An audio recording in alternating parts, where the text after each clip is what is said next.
Radhika, I'll be very, very shameless and ask you right now, how much are you earning right now?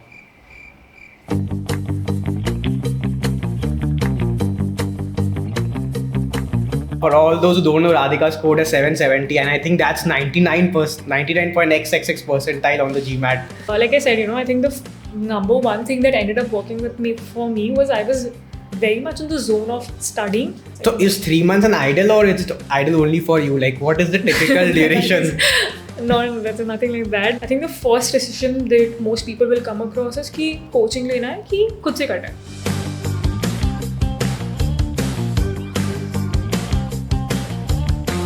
Welcome, viewers, to another exciting and fun-filled episode of Think Tank with Aman. Do all students aspire to get a job of 10 to 15 lakhs post their undergrad? Do you want to score a whooping 770 in the GMAT? And do you aspire to get masters done from Ivy League schools like Wharton and Columbia? Here's a person who has done it all. Today, we have Radhika Mittal on the show. Welcome, Radhika. Thank you. How do you feel being here? Excited to talk about all of it. You have to feel special because if you are here, you have done something definitely different. Of course, Think Tank with Aman. Yes. So yeah, let's start in a very fun banter manner. So you have to introduce me in two ways that most people would not know me, and I'll do the same for you. So, Are you going first? No, you can start. Okay. So, two things that people won't know about you. I think I'll also help your question in this answer because it's also something that people won't know about me. But Aman and I are very literally the male and female versions of each other. And I don't know how many times we have discussed this about so many things, ideas, thoughts we converge on. I mean, we have a lot in common that way. What can be the second thing?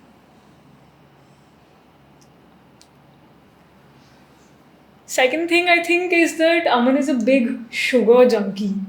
You cannot go out with him without having a bunch load of desserts. Though I have cut down a lot on that, but yeah, that's a story for another time.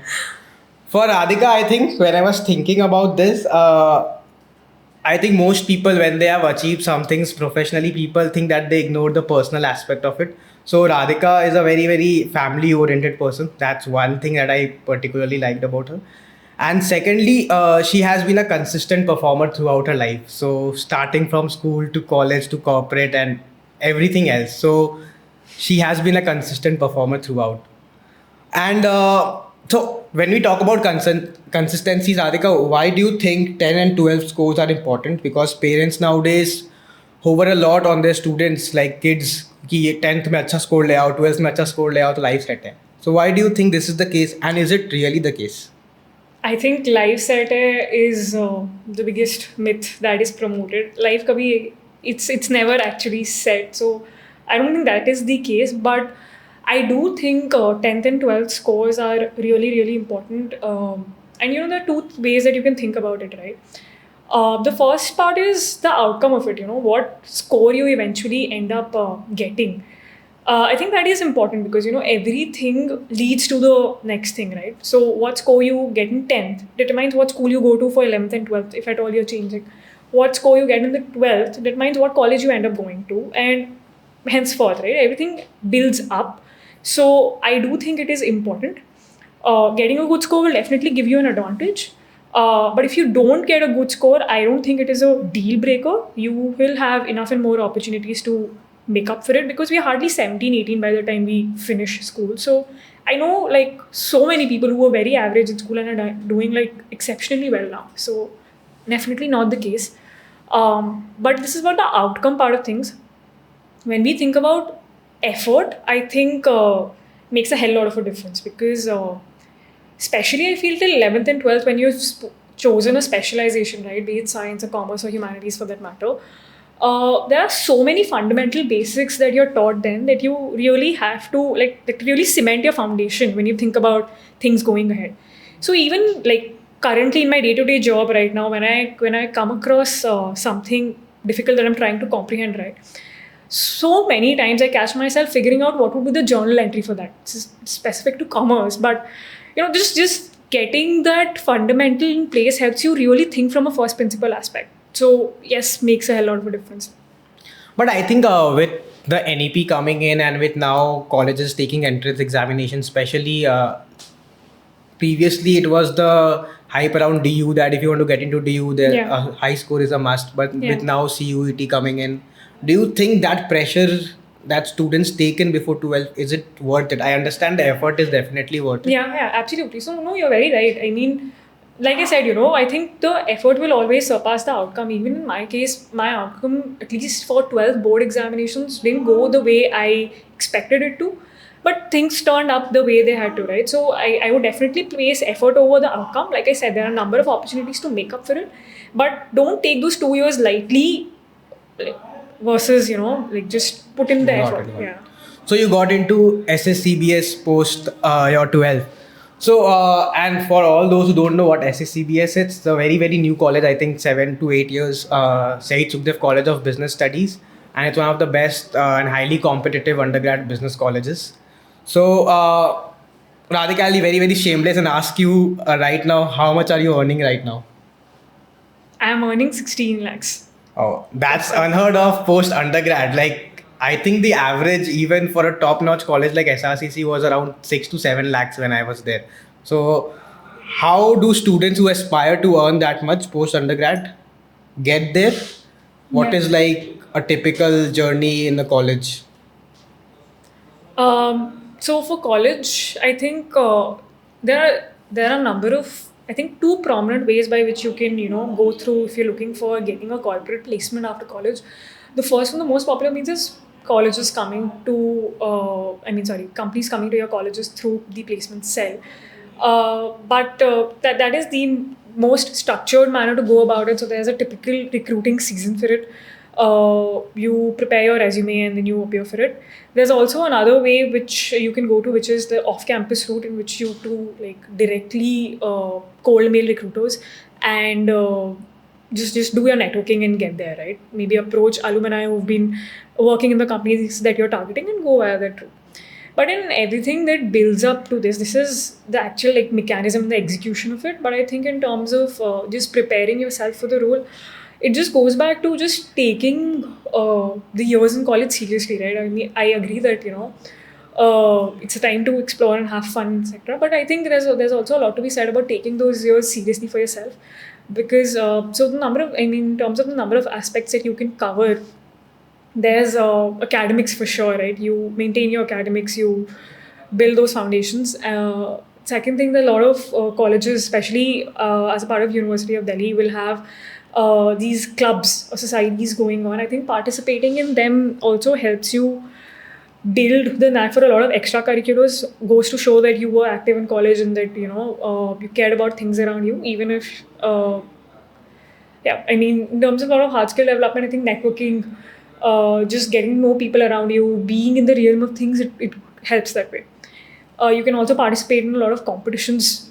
Again, I think if you're recruiting for consulting, participating in case competitions, etc., prepares you very, very well for the interview, for the case rounds that you have as a part of the recruitment process. Yeah, I think just maintaining that overall rounded profile helps when you're recruiting. So one question is, so you prepared for your corporate in the third year, I think. So Yeah. third year, and there's a lot of this like $1 million question for all students. I myself face this dilemma, ki whether to prep for a MBA or prep for a corporate. So how do you manage both of them, or should you leave one for the other?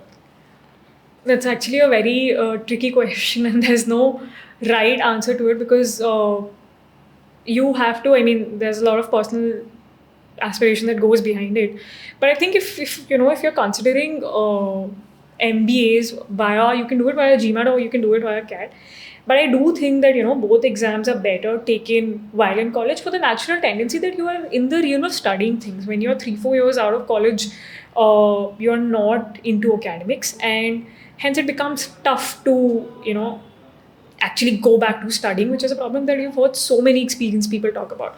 So I think especially for the GMAT, which is the exam that I eventually ended up undertaking, but I think it's very, very beneficial to give it in college, because you can do it well. Plus, the score is valid for another 5 years, right? So even if you want to get a couple of years of work experience in your bag before you actually go and do an MBA, you have the exam out of your way, and that is like a big headache to have off your head when you actually like sit and start to apply.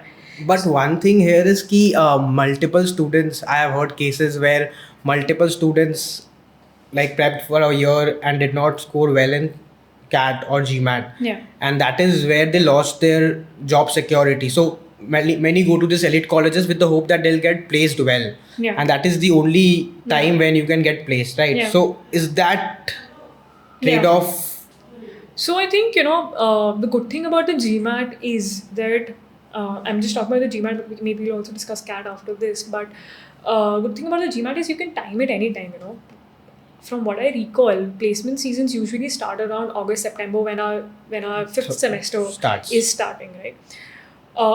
If you are running well in time, you might as well give the GMAT in your second year and like get over with it. You're free to focus on placements after that. I think that's the ideal place to be in terms of time availability and being able to manage everything. So one is that I think once the placement season is kicking off, once you're preparing for it, once the heavy lifting is going on, like resume preparation or basic interview questions or case prep, I think in the months of July, August or September, whatever time you're devoting to your placement prep, maybe you don't touch the GMAT then. Maybe you spend the time focusing on your placements. Maybe you do the GMAT before that or after that. Because I feel that once you are done with the heavy lifting on the placements part of it, then you're interviewing with companies and it's not so much of a constant heavy lifting that again needs to be done. So I think time it well that way. Divide your year into blocks of time. That maybe Jan, Feb, March I'm doing GMAT prep. Then second quarter, third quarter I'm doing my placement prep. CAT, although I know will conflict with this because CAT happens in November. But again, I don't think I'm qualified enough to comment on that because I have no experience about giving the CAT. God, it makes sense. So talking about GMAT, so for all those who don't know, Radhika scored a 770, and I think that's 99.xxx percentile on the GMAT. And kaise bhai, matlab, how do you do in 3.5 months, 4 months? Like, what is the ideal duration and how can one crack that code? Yeah, thank you for that. But like I said, I think the number one thing that ended up working for me was I was very much in the zone of studying when I started giving the exam. So makes a lot of difference. And the second thing is, principally, I feel that GMAT is best done by those who give it in one shot. In the sense that by one shot, I don't mean that you get your target score on the first time. By what I mean is you maintain that consistency in prep. So even if you are, let's say if you are working or even if you're studying right now and you're balancing colleges and the number of things that go along with it, you take out at least half an hour to do something and to stay in touch with the exam. So I think that's the number one thing to do in order to give the exam in a limited amount of time. But if you were to talk about a more structured approach of giving the exam, I feel that if you have, let's say, 3 to 4 months to go, I think the first decision that most people will come across is कि coaching लेना है कि खुद से करना है. Again, I think the answer to that will come from two things. What is the amount of time you have and how much do you trust yourself to do the first thing that I was talking about, to study every day. So I think both of these things make a lot of difference, right? If you have a compressed timeline, let's say you have a deadline coming up and you want to finish your exam in that time zone, I think it is important. My preference or my recommendation is to go for coaching if you have the resources for it, because they basically do the hand-holding for you, right? They give you a structured format to study. They tell you exactly what resources to refer to, what to skip, etc. So I think if you're doing it in a limited timeline, if you don't think that, without the push, you'll be able to sit with it every day, go for coaching. Cut your time short, cut your effort short, go for coaching. Follow their plan diligently. Usually the structure that I've seen back when I gave the exam was that there's a 1.5 to 2 months of coaching that goes on. So you have 3 to 4 or I think 2 to 3 hours of lectures on every subject. So you finish that and then you move to the basic book for GMAT, which is the OG. So you cover the basics from there. And I think that takes about 1.5 to 2 months. You do your classes, cover your topics and cover your basic questions from the OG. And I think give a mock after you're covered with this covered with the basics, you give a mock, and you see how far you stand away from your target score. If the difference feels like a lot, again, I don't think I can quantify that lot very easily, but if the difference feels like a lot, it will help to do some sectional tests, figure out exactly what topics you are weak at or you stumble at, and then going back and revisiting those topics. So before you move on to more advanced questions or move on to more practice based tests or mock tests, I think you have to just like complete your basics, be done and dusted with it, and then only move forward. So log that in. If you feel that there's a lot of difference, go back, do it again, and then move forward to giving maybe advanced questions. If you're targeting, I'm talking this reference range of scores that I'm using is basis the older version. But if you're targeting, let's say 700 plus, it makes sense to do books like the OG Advanced, etc. So yeah, so do that, and then I think that once you're done with that advanced version, you'll see your efficiency and your speed improving, and then you give more mocks. And I think for the last 2 weeks, you don't practice any more topics as such. What I used to do was every 2 days I was giving a mock. I was analyzing the mock the same day to see what mistakes I'm making, and I just went through my error log. Of course, maintaining the error log is like fundamental. You have to do it.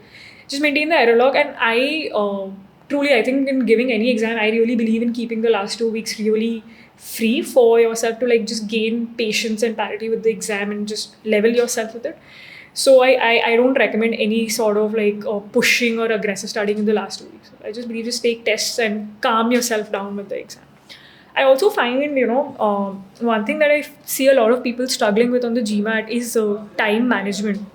And especially on the quant part of things. Quant syllabus is fairly simple. It's not complicated mathematics that we usually see in CAT, etc. But I think time management becomes a big problem.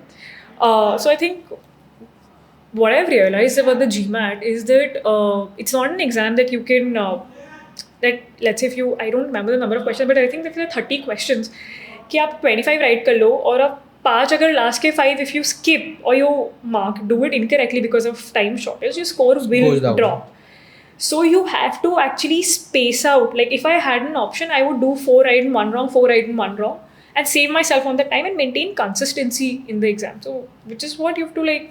You have to have like 6-7 minutes and then like fit 5 questions into it. Then next 6-7 minutes and fit 5 questions into it. And then so what are like GMAT top 2-3 tactics that you would suggest to any candidate appearing? Tactics, I think, the last thing that I was just talking about was really, really helpful for me because this was something that used to happen with me is that suppose I have a question, I come across the first 4-5 questions and marked it correctly. The 6th question will naturally be a tougher question because GMAT is an adaptive exam, right?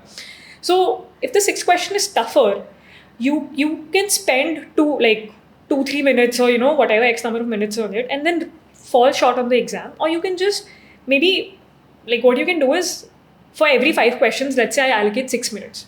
I am not doing the calculation right now, but I'm just saying that you allocate a particular block of time, X minutes for X number of questions. And once you find yourself that you have finished those X minutes, but you're not through X number of questions, you hurry up that piece. So versus hurrying up at the end and doing that course correction at the end, do course correction every 5 minutes or every 10 minutes or whatever interval you feel comfortable with in the exam. So I think that is one. The second, like I mentioned, is just doing it every day. Just please, once you start in a time frame where you know you will be able to touch the exam every day. Don't drop it. So is 3 months an idle or is it idle only for you? Like what is the typical duration? No, that's nothing like that. But I think depends upon what other things you're doing. I mean, if you are working, then 3 months is a little compressed because what's your work schedule like? How many number of hours are you able to give per day? Have you taken coaching or not? I've also heard that some coaching institutes, for example, have very lengthy material. So naturally, all of those calculations have to fit into your time. But I think on average, 3 to 4 months is a good timeline if you're doing it every day. But one thing that's very important here is that's an advantage as well as a disadvantage. Like you mentioned that you should have a 3 to 4 months time block. So since GMAT can be timed anytime, it's an advantage when you hear of it. But when you start doing it, it becomes a disadvantage because you end up delaying every time. Yeah. So what's the mantra like to stop and be there like by November or by December or even one particular month we have to give it by any? That is, I think, really personal. I mean, that comes down to how do you keep yourself motivated, right? I mean, if you have, let's say, if you're planning your year in those blocks we were talking about, if you have 3-4 months for GMAT, and if the next 3-4 months are about placement prep, then you naturally have that pressure कि नहीं मेरे को, let's say, April से पहले तो खत्म करना ही है. तो that is one way to do it. But otherwise, I don't think you can book your exam when you are just starting out to study, right? Maybe I think that's just comes down to personal motivation. I think if you have an exam deadline, that will naturally motivate you. But maybe what you can also do is, once you feel that you're closer to the mark that I was talking about, once you're starting that advanced level of preparation, maybe then you book your exam. So then you typically have a date for 1.5 months Yeah. prior to the exam. Yeah, 1.5 months is like very decent time to book your exam. And one last, like, if we end around is the Wharton thing. So how to get into Wharton, and like throughout the podcast, we have known that Radhika is an excellent academician. She has performed excellent throughout her academic life. But for getting into Ivy League schools like Wharton, Harvard, Columbia, is academics enough? That is a very big question that is there. So what's your say on that? Yeah. So I think, this is something that I get asked so many times by I've spoken to like a number of college students who have the similar question that, what do we exactly do? And this is going to sound like everything that everyone else has said. But truly, I mean, there's nothing you can do that will guarantee it. And what I found useful is like the academics part, right? Is academics necessary? I mean, it definitely helps. Most of these colleges, most of the students who end up going to these colleges have the average GMAT score, again, according to the older edition, usually ranges between like 730 to 750. So if you're taking that average, you have to meet that to at least go ahead, right? And I also feel that for Asian students, naturally, like let's say math or academic skills tend to be on the higher side. So if you're pegging yourself against a cohort of, let's say, Asian students, Indian students for that matter, you will need to be academically strong. But I also feel that, there are so many students that I've seen that have been academically average who've made it. But it comes down to what is the spike in your profile, right? For example, by spike, what I mean is, I tick all the boxes. Let's say I am decent at academics. I have done fair level of extracurriculars. My work experience has been average. But let's say I'm my spike has been social service, right? I care very deeply about a particular topic, and I've invested a lot of my time throughout growing up, through school, through college, and even now in that. So that becomes my spike. That will naturally relate to what I want to do long term. And that is how I will build my story, right? So it really, really has to come down to what are you pitching your story as. If you're saying that you are someone who's passionate about social service, do I have, like as an AdCom, I'm admissions guy, you're going to see if you can find enough evidence on your profile that you are actually passionate about social service. So I think it all comes down to how you're doing these smaller acts, building up and adding up that tie up to this story and how it goes long term. So just being active and being involved in college, etc., everything helps. But you have to think about, what is your long term goal and how you're going to tie everything together. So one thing, like nowadays, I've seen in the last 5 years, particularly studying abroad, particularly for a master's program, has become very, very common and very, very attractive for Indian students. So one reason is just the exposure part of it. But why do you think this trend is upcoming? Whereas on the other side, people say that India is the place to be in the next 10 years, and then there's a lot of brain drain happening. So what is your say? Why is foreign becoming so attractive, particularly for a master's program? I think for a master's, there are so many factors that play into it, right? I think naturally, one set of people are maybe just going there just to get that exposure. Maybe they're not actually looking to make any tangible outcome out of it, but it's naturally something for personal development or growth that people end up doing, and then they come back to India. But these will largely be people who have, number one, safety nets to come back to. They, like I said, are not willing to make a lot out of their master's degree. And second, I think these will largely be people who end up going to 1-year programs per se. But this will not be the cohort of people that do the 2-year programs.